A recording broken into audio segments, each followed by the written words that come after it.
San Carlos City Nutrition Council nihimo og culmination program sa pagtapos sa kasaulugan sa bulan sa Hulyo.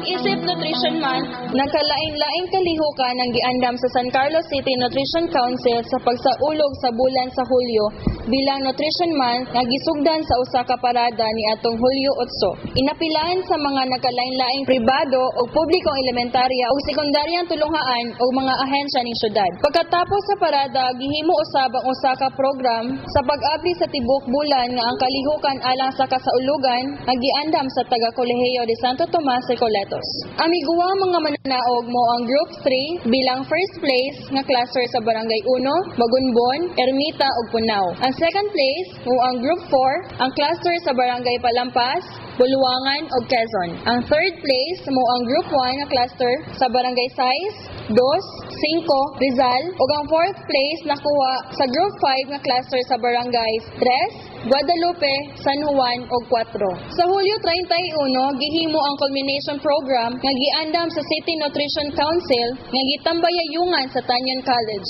Didto mitambong sa maong okasyon sila si Mayor Gingo Valmayor, Vice Mayor Edgar Kisumbing, SP Member Noli Bagyoro, ang Nutrition Action Officer, SP Member Vicky Cabili, City Health Officer Arnel Portugues, mga miyembro sa City Nutrition Council ug uban pa.